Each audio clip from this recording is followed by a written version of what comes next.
मैं डॉक्टर सरिता कुमावत आपको आहार एवं पोषण फूड्स एंड न्यूट्रिशन विषय पढ़ा रही हूँ। फूड्स एंड न्यूट्रिशन के सिलेबस के अनुसार आपके 14 चैप्टर कंप्लीट हो गए हैं, 14 चैप्टर कंप्लीट हो गए हैं और 15th चैप्टर जो सिलेबस का लास्ट चैप्टर है वो हम इन दिनों पढ़ रहे हैं। और 15th चैप्टर का नाम है थेरेप्यूटिक डाइट, उपचारार्थ भोजन। और उपचारार्थ भोजन में कई तरह की बीमारियों और उनके बारे में हमको पढ़ना है, लेकिन उसके पहले थोड़ा सा उसका इंट्रोडक्टरी पार्ट है कि उपचारार्थ भोजन क्या है वो मैंने पढ़ा दिया। फिर उसके बाद में थोड़ा और इंट्रोडक्शन है उसमें कि जब कोई व्यक्ति बीमार होता है और उसको उपचारार्थ भोजन दिया जाता है, क्यों दिया जाता है? क्योंकि उसके हेल्थ को यानी उसके पोषण स्तर को बनाए रखने के लिए, उसको मेंटेन करने के लिए। तो कई बार उसमें कुछ चेंजेस करने पड़ते हैं जब उसको भोजन दिया जाता है, क्योंकि जैसे उसका ऑपरेशन हो रखा है तो पहले जैसा खाना वो नहीं खा सकता है, या और भी कई सारी बीमारियां या कोई कंडीशंस आ जाती हैं। तो जब कोई रोगी है या कोई बीमार व्यक्ति है, किसी का एक्सीडेंट हुआ है, कोई छोटी बीमारी हुई है, बड़ी बीमारी हुई है, सामान्य बीमारी हुई है या विशेष कोई बीमारी हुई है, तो कोई सी भी कंडीशन हो, रोगी को थोड़ा सा अलग खाना, सामान्य से थोड़ा अलग तरीके का खाना हमको देना पड़ता है।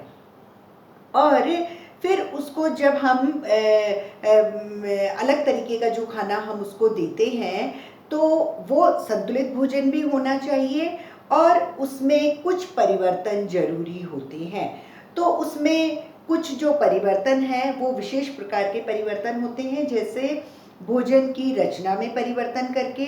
जरूरी नहीं है कि जो हम डेली वाला जो संतुलित भोजन थाली वाला जो खाते हैं वही वो खाए। वो हो सकता है कप से पीने वाला कुछ लिक्विड डाइट पिए, क्लियर लिक्विड डाइट हो उसके लिए, या फिर ट्यूब से ले। तो कई तरह का खाना होता है। तो भोजन की रचना में परिवर्तन करके, मैंने आपको बताया था नरम आहार या फिर क्लियर लिक्विड, पूर्ण तरल आहार और अर्ध तरल आहार। तो एक तो हुआ भोजन की रचना में परिवर्तन करके। दूसरा परिवर्तन मैंने आपको पढ़ाया था कि पोषक तत्वों की मात्रा में परिवर्तन करके। कुछ ऐसी बीमारियां हो जाती है जिसमें न्यूट्रिएंट की कमी हो जाती है, तो न्यूट्रिएंट्स ज़्यादा देने पड़ते हैं, मतलब पोषक तत्व। और किसी में पोषक तत्व बहुत ज़्यादा हो जाते हैं तो वो पोषक तत्व उसको कम करना पड़ता है। या फिर कई बार मेटाबॉलिक डिस्टर्बेंसेस ऐसे होते हैं कि कोई पोषक तत्व हमारे अंदर पचता ही नहीं है, तो हमको वो पोषक तत्व हमारे भोजन से हटाना पड़ता है। तो पोषक तत्वों की मात्रा में परिवर्तन करके ये दो हमने पढ़ लिए हैं, भोजन की रचना में परिवर्तन करके और पोषक तत्वों की मात्रा में परिवर्तन करके। तीसरा परिवर्तन हम रोगी के लिए करते हैं कि पोषण की विधियों में परिवर्तन करके। पोषण की विधियां वैसे तो नॉर्मल विधि है कि मुंह से हम जो भी खाना खाते हैं अपने आप अपने हाथ से, चम्मच से कैसे भी खा लेते हैं, तो वो तो एक सिंपल विधि है। लेकिन तीसरी विधि है कि पोषण की विशिष्ट विधियां, मतलब रोगी को कोई विशिष्ट विधियों के द्वारा खाना दिया जाता है जिससे कि उसका हेल्थ न्यूट्रिशन स्टेटस जो है वो मेंटेन हम रख सके। तो पोषण की विशिष्ट विधियों के लिए हम ये देखेंगे कि कोई भी रोगी जो मुंह से खाना नहीं खा सकता है, मुंह से जैसे हम रोटी सब्जी दाल चावल चम्मच से आराम से लेके खाते हैं, वो नहीं खा सकता है, तो उसके लिए कुछ विशिष्ट विधियां बनाई गई हैं। और वो विशिष्ट विधियां दो प्रकार की होती है। पहली है अंतःशिरीय पोषण, इंट्रावीनस फीडिंग, और दूसरी है नली द्वारा आहार देना यानी ट्यूब फीडिंग। दो तरह से हम रोगी को खाना दे सकते हैं। अगर वो थाली में, कटोरी में, चम्मच से ऐसे अपने आप नहीं खा सकता तो दो तरह से दे सकते हैं। अंतःशिरीय पोषण, इंट्रावेनस फीडिंग यानी वेन्स में, शिराओं में डायरेक्ट, और दूसरी ट्यूब फीडिंग मतलब ट्यूब के, नलिका के द्वारा हम भोजन दे सकते हैं। अब इनको हम डिटेल में लेते हैं। पहला है अंतःशिरीय पोषण, इंट्रावेनस फीडिंग। इंट्रावेनस फीडिंग कौन सी कंडीशंस में दी जाती हैं?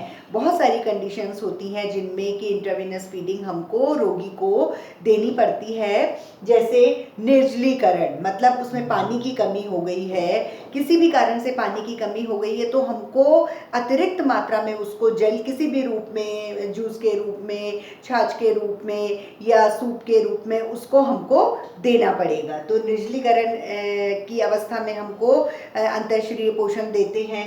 उसके अलावा जब अगर मुंह का कोई कैंसर, मुंह का कैंसर या भोजन नली में कोई सा भी पार्ट हो, उसका भी अगर कैंसर होता है तो अंतःशिरीय पोषण देना पड़ता है। उसके अलावा आमाशय और आंतों में अगर अत्यधिक जलन हो रही है तो भी व्यक्ति खाना अच्छे से नहीं खा पाता है, तो आमाशय और आंतों की जलन के समय भी अंतःशिरीय पोषण रोगी को हमको देना पड़ता है।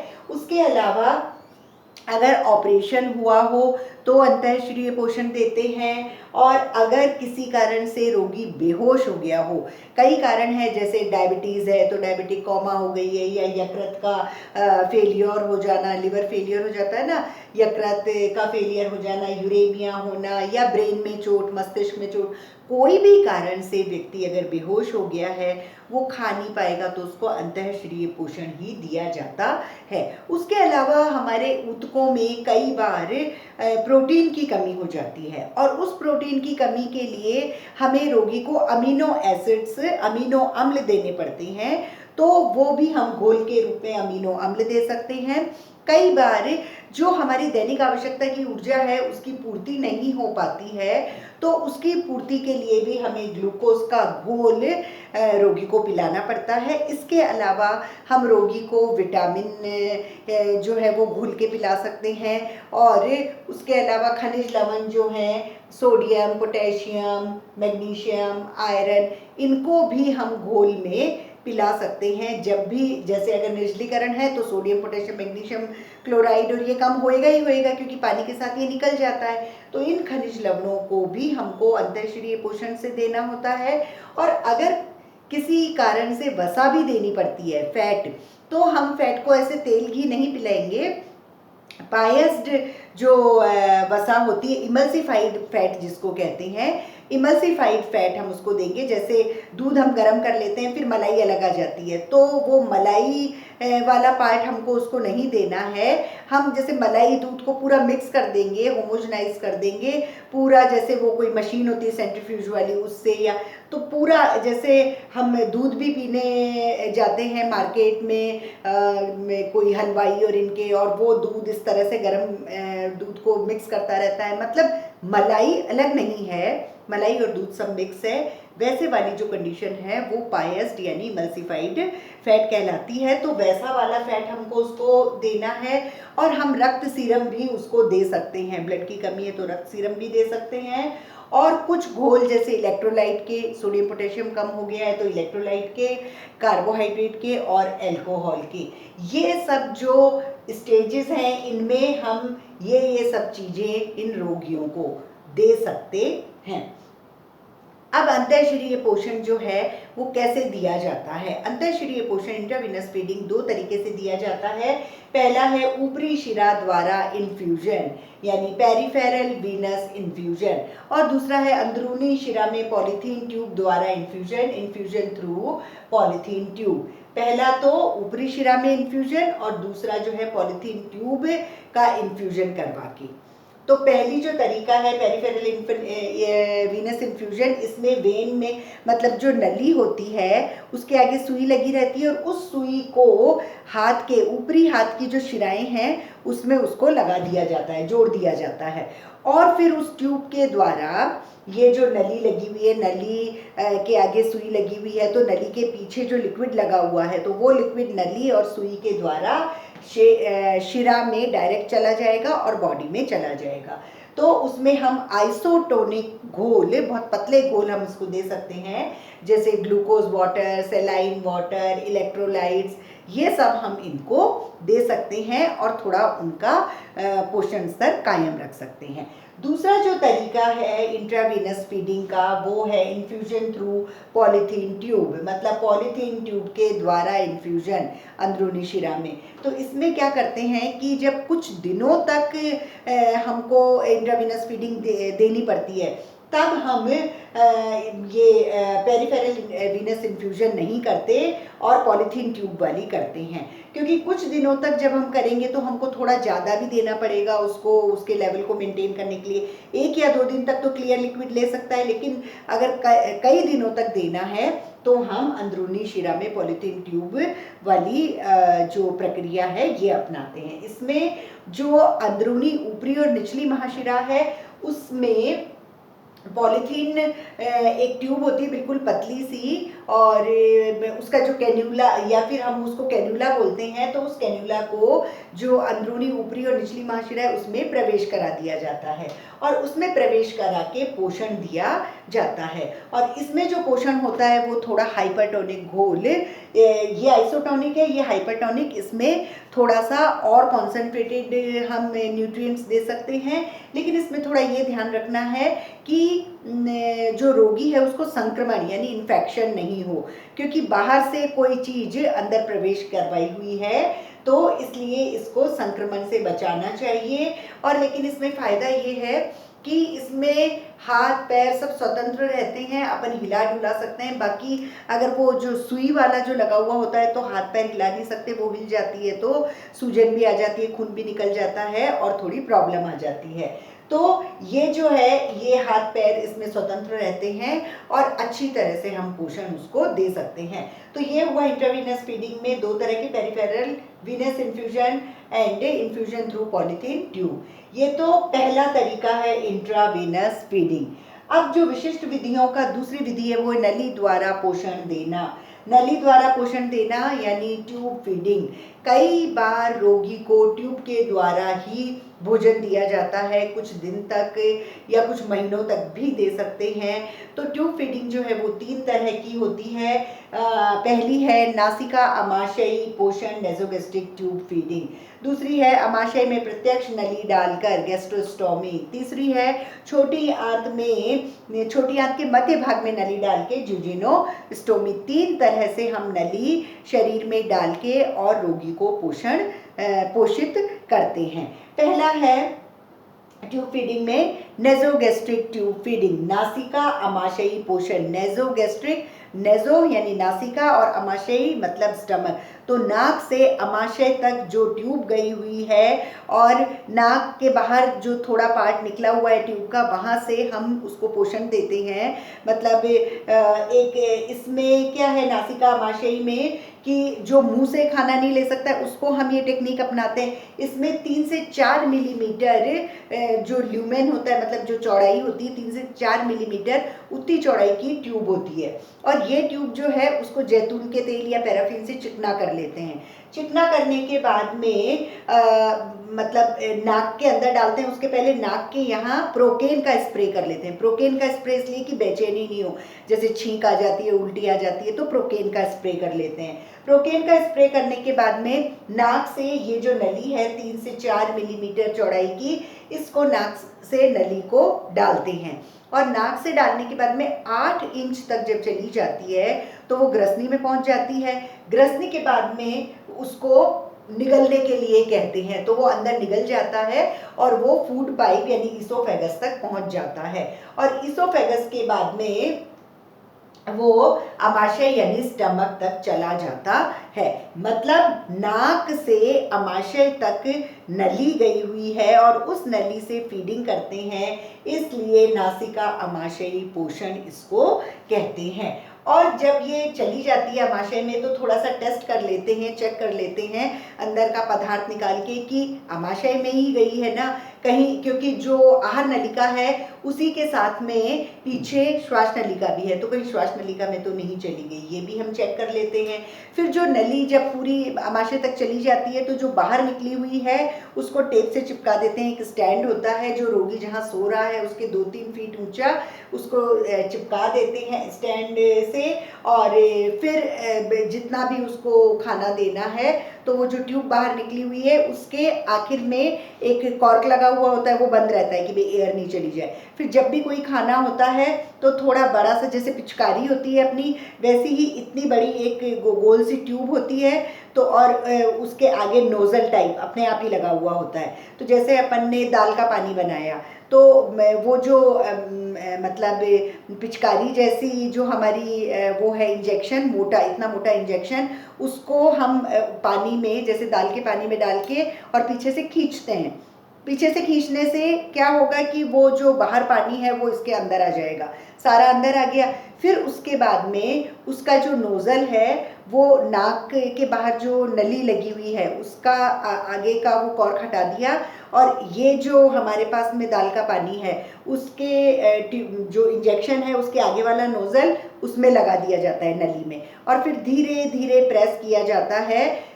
एकदम करेंगे तो बाहर निकल जाएगा वो और रोगी को भी अंदर तकलीफ होगी, तो धीरे धीरे उसमें डालते हैं। तो इस मोटे, इतना मोटा इंजेक्शन है और इतना बड़ा, उसमें से धीरे धीरे दाल का पानी निकल रहा है और वो ट्यूब के अंदर नाक से होते हुए ग्रसनी इसोफेगस से होते हुए आमाशय तक चला जाता है और उसका पेट भर जाता है। फिर जब वो पूरा खाली हो जाता है तो हम उसका नोज़ल हटा के और जो नली के आगे वापस से जो एक डाटा सा लगा हुआ था कॉर्क, हम उसको वापस लगा देते हैं, जिससे कि उसमें हवा नहीं जाए, एयर नहीं जाए रोगी के और परेशानी नहीं हो। तो इस तरह से ये नासिका आमाशयी पोषण जो है रोगियों को दिया जाता है। इसके लाभ क्या है? इसके लाभ ये हैं कि हम इससे पर्याप्त पोषण दे सकते हैं। जैसे एक पतले इंजेक्शन से हम इतना नहीं दे सकते, लेकिन नाक में 3 से 4 मिलीमीटर चौड़ाई है, फिर इंजेक्शन इतना बड़ा है और उसका नोज़ल आराम से उसमें से खाना, दाल का पानी, चावल का पानी, चावल का बहुत पतला पानी हो, गाढ़ा नहीं हो, नहीं तो वो बीच में अटक जाएगा और दिक्कत हो जाएगी। तो दाल का पानी या फिर फ्रूट जूस, मतलब बिल्कुल छने हुए क्लियर सूप जो होते हैं, वो सूप भी बिल्कुल क्लियर, जूस भी बिल्कुल क्लियर, ग्लूकोज का पानी, जौ का पानी, कुछ भी जो हम देंगे वो हम इसमें आराम से दे सकते हैं। तो पर्याप्त पोषण दे सकते हैं, इसलिए हमको ये विधि रोगियों के लिए अपनानी चाहिए और बहुत अच्छी होती है उनके हेल्थ स्टेटस को बनाने के लिए। उसके अलावा कुछ मेडिसिन वो मुंह से खाने में उनको तकलीफ होती है, उनको निगली नहीं जाती है या फिर उनको स्मेल आती है, तो वो भी उसमें घोल के पिला देंगे तो वो कोई स्मेल नहीं आएगी, सीधा वो पेट में चली जाएगी। मेडिसिन दे सकते हैं, अधिक से अधिक तरल दे सकते हैं। यूँ अगर अपन गले से पिएंगे तो एकदम उल्टी आ जाती है, लेकिन आप नाक से अगर उसको दे रहे हैं धीरे धीरे धीरे हर थोड़ी थोड़ी देर में, तो फिर हम अधिक तरल भी उनको दे सकते हैं, जिससे कि उनका जो लिक्विड मेंटेन करना है अंदर, वो भी आराम से मेंटेन हो जाता है। और इंजेक्शन का खतरे से भी बचते हैं। इंजेक्शन से ही सब काम होते हैं। बाकी अगर हम इंट्रावेनस फीडिंग में देखें तो इसमें इंजेक्शन भी नहीं लगता है, बस खाली नाक से खाना जा रहा है और वो आमाशय तक चला जाता है। इसलिए नासिका आमाशयी पोषण रोगियों के लिए किया जाता है। उसके अलावा कई बार कुछ परीक्षण किए जाते हैं, तो आमाशय से कोई चीज़ निकाली जाती है, वो भी निकाल सकते हैं। व्यर्थ पदार्थ अंदर है वो भी इससे निकाल के बाहर कर सकते हैं। और 1 या 2 दिन में नली को, वैसे तो कुछ लोग तो उसको निकाल के, उबाल के, सुखा के वापस से यूज़ करते हैं, लेकिन 1 दिन या 2 दिन बाद उसको चेंज कर देनी चाहिए, नहीं तो संक्रमण हो जाते हैं। तो ये तो हुआ ट्यूब फीडिंग में पहला तरह की ट्यूब फीडिंग, नेसोगैस्ट्रिक ट्यूब फीडिंग। दूसरा है गैस्ट्रोस्टोमी, यानी आमाशय में प्रत्यक्ष नली डाल के आमाशय में सीधी जा रही है, इसलिए इसको गैस्ट्रोस्टोमी बोलते हैं। अगर किसी के ग्रसनी में या फिर इसोफेगस मतलब भोजन नलिका में घाव हो गया है, कोई प्रॉब्लम आ गई है, तो उस वक्त पेट में जो स्टमक होता है, पेट में सीधी ऑपरेशन के टाइम ही प्रत्यक्ष नली डाल दी जाती है। और फिर जैसे नाक में खाना दे रहे हैं तो वैसे डायरेक्ट उससे भी पोषण दिया जाता है। उसका पेट भरा हुआ रहता है, बाकी आगे छोटी आंत है, उसमें सब डाइजेशन, एब्जॉर्प्शन, मेटाबॉलिज्म सब होता रहता है और व्यक्ति का न्यूट्रिशन स्टेटस अच्छा बना रहता है। और तो ये हुआ गैस्ट्रोस्टोमी, मतलब गैस्ट्रिक में, आमाशय में सीधी नली डाल के। तीसरी तरह की जो ट्यूब फीडिंग है वो है छोटी आंत के मध्य भाग में नली डालकर। मध्य भाग क्यों कहा? क्योंकि छोटी आंत के 3 भाग हैं, ड्यूोडेनम, ज्यूजिनम, इलियम। इलियम तो सबसे आखिरी पार्ट है जो बड़ी आंत के जस्ट पहले होता है। फिर ड्यूोडेनम, पक्वाशय, वो बिल्कुल ही आमाशय के जस्ट बाद में आ जाता है। तो ज्यूजिनम बीच का पार्ट होता है। तो छोटी आंत के मध्य भाग मतलब ज्यूजिनम में सीधी नली डालते हैं। रोगी के मुंह में दिक्कत है, ग्रसनी में दिक्कत है, आमाशय में दिक्कत है, मतलब या तो उसके घाव हो रखा है या तो सूजन आ गई है, तो इसलिए वो भोजन मुंह से नहीं ले सकता है। तो उस समय नली को छोटी आंत के मध्य भाग यानी ज्यूजिनम में सीधा डाल दिया जाता है और उसको पोषण दिया जाता है। तो इसमें क्या होता है कि जो हमारा आमाशय है, पेट, ये रिजॉर्वियर है, मतलब इसमें करीब 1.5 लीटर तक आप लिक्विड या मतलब 1.5 किलो तक का सामान आराम से आमाशय में स्टोर रहता है। जैसे अपन एक चपाती खाते हैं या 2 चपाती, चावल, पानी, छाछ, जो भी। तो एक समय आता है कि हमको लगता है यहाँ तक पेट भर गया है या फिर बहुत ज़्यादा टाइट हो रहा है, क्योंकि उसकी जो कैपेसिटी है 1.5 लीटर, तो अगर 1 लीटर खाओगे तो आराम में रहोगे, लेकिन थोड़ा और ज़्यादा खाया और ज़्यादा तो थोड़ी मुश्किल आती है, तो एक समय के बाद में तो खाया ही नहीं जाता है। तो आमाशय रिजर्वियर है, लेकिन आमाशय में घाव हो गया या सूजन, तो आमाशय तो खाना रखेगा ही नहीं, तो डायरेक्ट वो तो छोटी आंत में ही हम खाना डाल रहे हैं, तो छोटी आंत में ज़्यादा तो डाल ही नहीं सकते। जितना डालेंगे वो धीरे धीरे पाचन होएगा, धीरे उसका अवशोषण होएगा, फिर उसका मेटाबॉलिज्म यानी चयापचय होएगा, तो उतनी देर मतलब उतना हमको गैप रख के और छोटी छोटी फीडिंग उसको देनी है। छोटी फीडिंग मतलब या तो 100 मिलीलीटर कोई भी, जैसे ग्लूकोज का पानी है, 100 मिलीलीटर दे दिया 30 मिनट में, आधा घंटे तक में सिर्फ इतना ही देंगे, क्योंकि धीरे धीरे जाएगा, धीरे धीरे वो एब्जॉर्ब होएगा और मतलब अवशोषित होगा और धीरे धीरे वो चयापचय उसका हो जाएगा, और फिर चयापचय होने के बाद में वो जो पोषक तत्व है वो हमारी बॉडी को मिल जाता है। तो इसलिए छोटी छोटी फीडिंग देनी चाहिए, क्योंकि छोटी आंत में डायरेक्ट हमने नली डाली है। लेकिन फिर इससे ये होगा कि जब जो भी फीडिंग हम दे रहे हैं, उसको खाना दे रहे हैं, उससे उसका पोषण स्तर, न्यूट्रिशनल स्टेटस जो है वो मेंटेन रहता है, सामान्य बना रहता है, और रोगी जो है उसकी कंडीशन और ज़्यादा खराब नहीं होती है, वो जल्दी ही ठीक होने लगता है। तो इस तरह से जो आज हमने पढ़ा वो है पोषण की विशिष्ट विधियाँ। पोषण की विशिष्ट विधियाँ इसलिए यूज होती है क्योंकि आदमी मुंह से खाना नहीं खा पाता है। विशिष्ट विधियाँ 2 तरह की होती है, अंतःशिरीय पोषण और नली द्वारा भोजन। अंतःशिरीय पोषण जो है वो तब दिया जाता है जब ऑपरेशन हो रखा हो, या निर्जलीकरण हो, या मुंह में, भोजन मार्ग में कैंसर हो, या आमाशय और आंतों में जलन हो, या फिर किसी कारण से बेहोश हो गया हो, यूरेमिया, लिवर फेलियर, ब्रेन में चोट या डायबिटीज के कारण बेहोश हो गया, या ऊतक में प्रोटीन की कमी हो गई। तो इन सब कंडीशंस में हम अमीनो एसिड दे सकते हैं घोल के, फिर glucose, vitamin, sodium, potassium, electrolyte, alcohol, carbohydrate और रक्त सीरम, ये सब जो हैं ये हम घोल में घोल के और इस व्यक्ति को जो भी बीमार है उसको अंतःशिरीय पोषण से हम उसको दे सकते हैं। अंतःशिरीय पोषण इंट्रावेनस फीडिंग 2 तरीके से दिए जा सकते हैं, एक ऊपरी शिरा द्वारा इन्फ्यूजन, पेरिफेरल वीनस इन्फ्यूजन, और दूसरा ऊपरी शिरा में पॉलीथीन ट्यूब द्वारा इन्फ्यूजन थ्रू पॉलीथीन ट्यूब। तो वीनस इन्फ्यूजन में क्या होता है कि एक नली लगी हुई है, नली के आगे सुई होती है, और सुई जो है वो ऊपरी जो भुजा है उसकी शिरा में डाल दी जाती है, और जोड़ के और आइसोटोनिक घोल, कोई भी ग्लूकोज, सलाइन वाटर, इलेक्ट्रोलाइट, वो पतले जो घोल होते हैं वो रोगी को दिए जाते हैं। और फिर पॉलीथीन ट्यूब वाले में ये है कि कुछ दिन तक अगर देना है तो पॉलीथीन ट्यूब कैन्यूला उसमें प्रवेश कराई जाती है उसके शरीर के ऊपरी या निचली महाशिरा में, और वहाँ डालने के बाद में हाइपरटोनिक घोल भी दिए जाते हैं। बस संक्रमण से बचना है, ये ध्यान रखना है। लेकिन इसमें ये फायदा है कि हाथ पैर जो है वो व्यक्ति के स्वतंत्र रहते हैं, वो हिला सकता है, उसको सूजन वगैरह नहीं होती है। दूसरी तरह का जो पोषण की विशिष्ट विधि है वो नली द्वारा आहार देना यानी ट्यूब फीडिंग। ट्यूब फीडिंग तब देते हैं जब व्यक्ति को मुंह से वो खाना नहीं खा सकता है, और ट्यूब फीडिंग 3 तरह की होती है, नेसोगैस्ट्रिक ट्यूब फीडिंग, गैस्ट्रोस्टोमी और जिंजिनोस्टोमी। तो नेसोगैस्ट्रिक ट्यूब फीडिंग जो है उसमें नाक में एक नली डाली जाती है जो आमाशय तक जाती है, और उसके बाद में नाक से मतलब जो थोड़ा मोटा इंजेक्शन है उससे उसको पोषण दिया जाता है, और उसके व्यर्थ पदार्थ भी निकाल सकते हैं, उसके परीक्षण के लिए भी अंदर से निकाल सकते हैं। तो इस तरह से ये नेसोगैस्ट्रिक ट्यूब फीडिंग होती है। और गैस्ट्रोस्टोमी जो है जब ग्रसनी में घाव है, मुंह में घाव है, तो आमाशय में ऑपरेशन के समय सीधी नली डाल दी जाती है, और वहाँ जब उसको खाना दिया जाता है तो उसको गैस्ट्रोस्टोमी कहते हैं।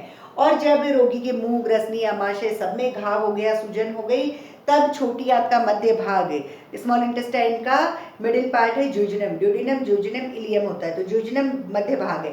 तो मध्य भाग में एक नली डाल दी जाती है और उस नली के द्वारा हम कई तरह का जो भोजन है, मतलब सिर्फ घोल ही दिया जाता है, जैसे अमीनो एसिड है या फिर ग्लूकोज है, ऐसी चीज़ें दी जाती है, वो हम उसको दे देते हैं। क्योंकि इसमें आमाशय नहीं है तो इसमें हमको छोटी छोटी फीडिंग देनी पड़ेगी। 100 मिलीलीटर अगर हम चीज़ दे रहे हैं तो वो भी आधा घंटे तक उसको देना है, तब जाके और उसके शरीर में कुछ न्यूट्रिएंट्स पहुंचेंगे और उसका न्यूट्रिशनल स्टेटस जो है वो सामान्य बना रहेगा और मेंटेन रहेगा। तो इस तरह से कोई भी रोगी हो, उसमें भोजन को देने के कई तरीके से या न्यूट्रिएंट को देने के कई तरह से परिवर्तन किए जाते हैं, जैसे भोजन की रचना में परिवर्तन करके, या पोषण जो पोषक तत्व हैं उनकी मात्रा में परिवर्तन करके, या पोषण की विशिष्ट विधियों के द्वारा।